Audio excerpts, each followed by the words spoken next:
everyone, welcome back to my channel. So today we will discuss the era of Harsha. This is a 17th chapter of class 6th. So before beginning the topic, I will give you the basic information about the topic. So first of all, after the fall of the Gupta dynasty, the country was disintegrated and many new kingdoms arose in India. So after the fall of Gupta dynasty, so Gupta dynasty was established by Shri Gupta in late 3rd century,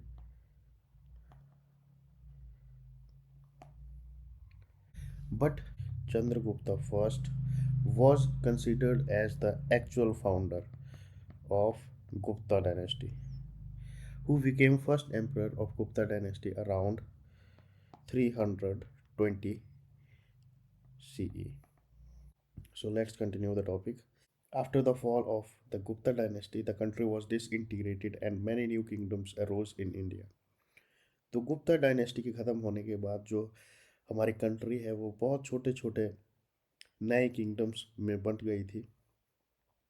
during this time the Vardhana dynasty started increasing their power under their first ruler, Pravakar Vardhana, who ruled from 580 CE to 605 CE. So, one more point about Gupta dynasty I want to discuss here. Gupta period is known as the golden age of India, and the concept of zero was invented during this period. The Vardhana dynasty, also known as Pushyabhuti dynasty, was founded by Pushyabhuti, who was a military general under Guptas. So he conquered many places and established a large kingdom. Conquered उसने बहुत सारे places को जीता, जगहों को जीता और उसने एक बहुत बड़ा kingdom establish किया. And then he was succeeded by his son राज्यवर्धना. तो उसकी मृत्यु के बाद उसका पुत्र राज्यवर्धना राजा बना, जो कि 605 सीई से लेके 606 सीई तक रहा. और उसने थानेश्वर का जो थानेश्वर की राजगद्दी को संभाला. और Shashank the ruler of Bengal got him killed. Bengal का एक राजा था जिसका नाम शशांक था, उसने उसे मार दिया था बाद में. Now Harshavardhana was crowned as the king of Sthanvishvara, जो कि अब थानेश्वर हरियाणा में है, इन 606 CE.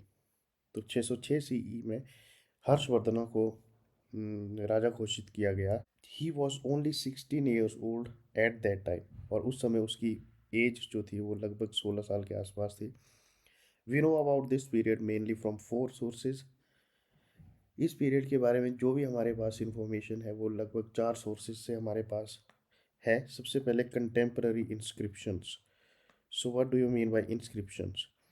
Inscriptions are message written or carved on hard surface.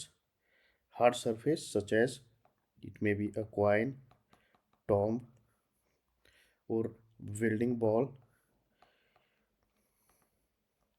welding wall, or we can say pillars of welding. तो इनके ऊपर जो लिखे हुए मैसेज या कार्व किए हुए मैसेज होते हैं उन्हें इंस्क्रिप्शंस कहा जाता है. तो उस समय की जो इंस्क्रिप्शंस थी वो पहला सोर्स है हमारे पास इंफॉर्मेशन का. Coins and some rock edicts were there. Travel account of Hien Sang, a Chinese traveler. So Hien Sang was a Chinese traveler who visited India. He was a Chinese Buddhist monk and visited India during Harshvardhana between the time period of 629 CE to 645 CE. इस time period में हायन सांग India आया था. And he visited India to obtain Buddhist scriptures. Then we have Harshcharita, written by Banvatta, Priyadarshika, Naganand, and Ratnavali, written by Harsha himself. तो हर्षवर्धन ने भी बहुत सारे इंस्क्रिप्शंस को लिखा था अपने समय में. उनमें से प्रियदर्शिका एक है, नागानंद रत्नावली। सो ये है हमारे पास sources of information of that period. Now Harshavardhana empire, अब उसके एम्पायर के बारे में जानेंगे। So Harshavardhana ruled from 606 CE to 647 CE. His empire included present Punjab, Haryana, Rajasthan, Uttar Pradesh, Orissa and Bihar. तो उस समय जो आज का हमारा पंजाब है, हरियाणा, राजस्थान, उत्तर प्रदेश, उड़ीसा और बिहार है, वहाँ तक उसका साम्राज्य फैला हुआ था। Then administration management at that time, the king was all powerful. सबसे ज़्यादा शक्तिशाली राजा को माना जाता था। He was the head of judicial and civil administration, और वही जुडिशियल और सिविल एडमिनिस्ट्रेशन का मुखिया होता था। He was also the commander in chief of his army and led his forces in war. उसी को उसकी आर्मी का कमांडर इन चीफ माना जाता था, और वही युद्धों में अपनी सेना का नेतृत्व करता था। His administration was quite similar to that of the Guptas. अब उसका जो एडमिनिस्ट्रेशन था वो गुप्ताज से मिलता जुलता था। He had a council of ministers to assist and advise him, और उसके पास एक काउंसिल ऑफ मिनिस्टर्स भी होती थी जो कि उसको असिस्ट और एडवाइस करती थी।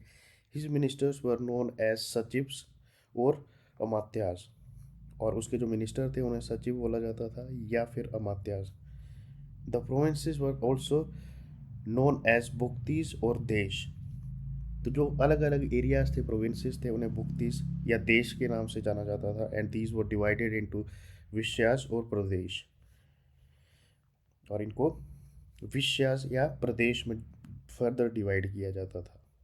उपारिका was the head of the province, और हर एक अलग प्रोविंस में अलग उपारिका होता था जिसको वहाँ का हेड माना जाता था। His work was supervised by uparika maharaja. तो उपारिका का जो काम है उसको सुपरवाइज करने वाला उपारिका महाराजा कहलाता था या कुमारामात्या कहलाता था, जो कि एक प्रिंस होता था, who was normally a prince. There were village panchayats which were headed by gramik. Village panchayat होती थी जिनके मुखिया ग्रामिक होते थे। He looked after the needs of the villages. ग्रामीण ही अपने पर्टिकुलर विलेज की सारी ज़रूरतों का ध्यान रखते थे। There was other official also to help the gramin, और ग्रामीण की हेल्प करने के लिए दूसरे भी बहुत सारे ऑफिशियल्स हुआ करते थे। So Harsha was a benevolent ruler. He build temples, chaityas, viharas, dharmashala, schools, etc. So chaityas were a holy place in Baudd religion. Viharas were a common place for Buddhist monk, and dharmashalas and schools उसने बहुत सारे ऐसे बनाए। Nalanda university was granted the income received from 200 villages for its development and its maintenance. Nalanda university हमारे लिए बहुत important है because it was founded by emperor Kumar Gupta first of Gupta dynasty. Gupta dynasty के कुमार गुप्त फर्स्ट ने इसको एस्टेब्लिश किया था, जो कि गुप्ता डायनेस्टी से रिलेटेड था, in the year 427 CE, and it was situated near Patna, present day capital of Bihar. और ये एक सेंटर ऑफ लर्निंग था लगभग 800 सालों तक। और 12वीं शताब्दी में बख्तियार खलजी, जो कि एक मुस्लिम इन्वेडर था, उसने इसे डिस्ट्रॉय कर दिया था। तो नालंदा यूनिवर्सिटी को 200 गांवों से इनकम प्राप्त होती थी, जो कि इसकी डेवलपमेंट और इसकी मेंटेनेंस के लिए यूज़ की जाती थी। Then moving further to the religion during Harshavardhana. In the beginning Harsha was a devotee of Shiva. शुरुआत में हर्षा शिवा का एक भक्त था और शिवा और सूर्य को पूजता था। Some coins have been found in Farrukhabad UP wearing images of Parvati and Surya. तो उस समय के कुछ कॉइन्स हमें उत्तर प्रदेश के फारुखाबाद में मिले हैं, जिसके ऊपर पार्वती और सूर्य की इमेजेस बनी हुई हैं, इंस्क्राइब की गई है। But after coming in contact with Hiuen Tsang, there was a greater impact of Buddhism on him. Hiuen Tsang जिसके बारे में मैंने आप लोगों को बताया था, जिसने इंडिया में 629 सीई से लेके 645 सीई तक वो रहा यहाँ पे। उसके कांटेक्ट में आने के बाद हर्षा के ऊपर बुद्धिज़्म का बहुत बड़ा इम्पैक्ट देखने को मिला। He was very tolerant and respectful towards all the religions. वो हर धर्म के लिए बहुत ही टॉलरेंट था और सबकी रिस्पेक्ट करता था। Vaishnavism and Shaivism were the most popular sects of Hinduism during this period. Vaishnavism और शैविज्म उस समय के हिंदू धर्म के सबसे ज़्यादा माने जाने वाले पॉपुलर सेक्ट्स थे। Harsha used to organize a conference at Prayaga, Allahabad, the Sangam of Ganga Yamuna and Saraswati every 5 years। तो हर्षा हर 5 साल बाद प्रयागा, जो कि इलाहाबाद में है, और जो कि संगम है गंगा यमुना और सरस्वती नदी का, वहाँ पे हर 5 साल बाद एक कॉन्फ्रेंस ऑर्गेनाइज करता था। And at this occasion he used to give alms to about 5 lakh needy and poor people of all religions. और इस ओकेजन पे वो लगभग 5 साल ज़रूरतमंद और गरीब, जो कि हर एक धर्म से रिलेटेड होते थे, उनमें बहुत सारे दान दक्षिणा उन्हें देता था। Harsha used to give away all his wealth and belongings. Harsha अपनी सारी वेल्थ और अपने सारे सामान को बांट दिया करता था गरीबों और ज़रूरतमंदों में। क्लोथ्स और ऑर्नामेंट्स एक्सेट्रा। इवन वो अपने कपड़े और गहने तक दे दिया करता था, जो कि उसने लगभग पिछले 5 सालों से कलेक्ट किए होते थे। He would then request his sister Rajshri to give him clothes to wear. और सब कुछ दान करने के बाद वो अपनी बहन राजश्री को उसको पहनने के लिए कपड़े मांगता था। This was repeated after every 5 years at the time of Magh Mela at Prayag. तो ये हर 5 साल के बाद कॉन्फ्रेंस ऑर्गेनाइज की जाती थी माघ मेला के समय में, जो कि प्रयाग में हुआ करता था। Now social condition. The society was mainly divided into four varnas: Brahmins, Kshatriyas, Vaishyas, and Shudras. The Brahmins were highly respected. They led a pious life. People lived harmoniously. The Shudras did not have a good position in the society. They had to live outside the towns.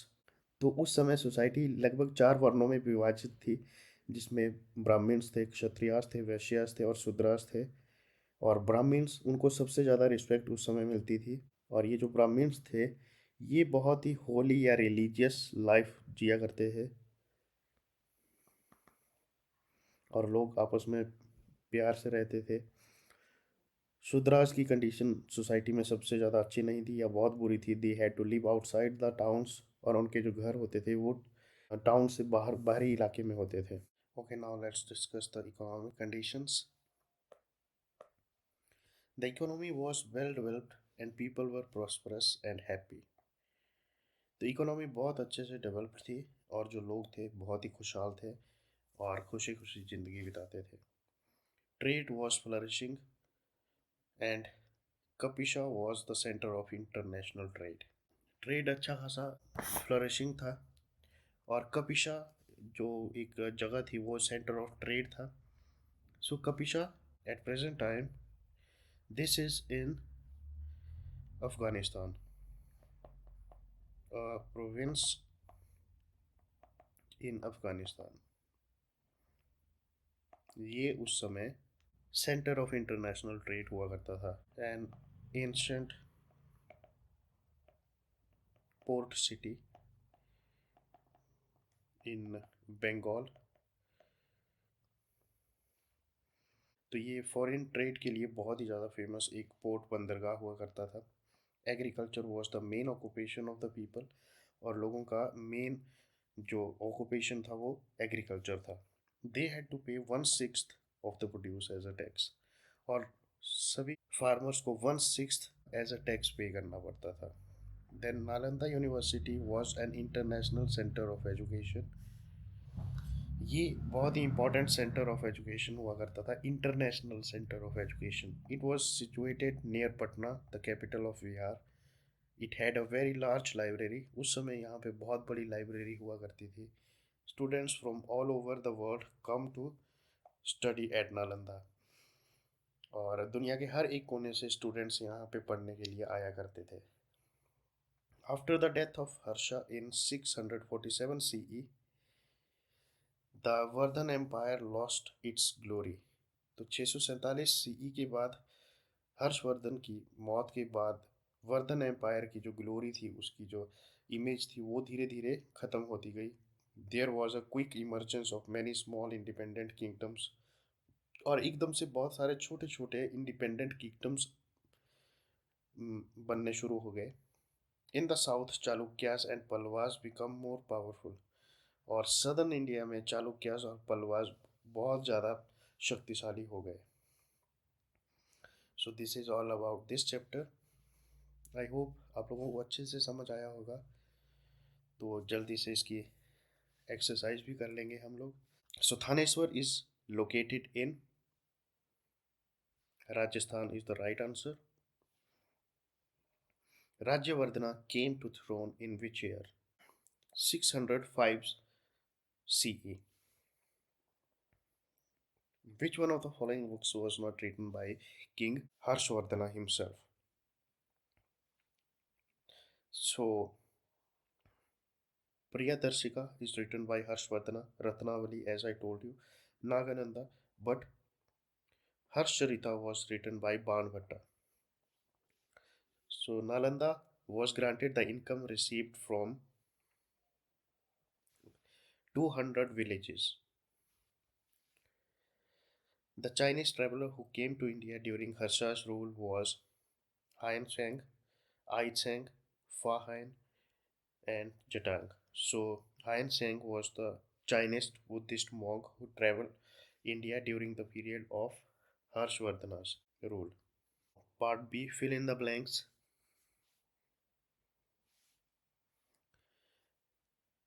Rajshri was the daughter of King Prabhakar Vardhana. Harshcharita was written by Banavatta.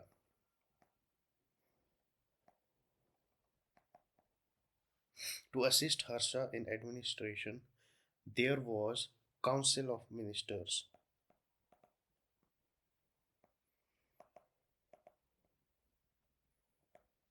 Farmers had to pay 1/6 of the produce as a tax. The society was divided into four varnas. Now, part C. Write true or false for the following statement. Harshvardhana was crowned in 606 CE. Yes, true. Uparika was the head of village. False. Lord Shiva was not commonly worshipped during the period of Harsha. False. Harsha never gave alms to the needy and poor. Again, false. Harsha was very respectful towards all the religions. True. So this is all for this topic. I hope आप लोगों को अच्छे से समझ आया होगा. If yes, then kindly like and subscribe my channel. Thank you very much. Have a nice day.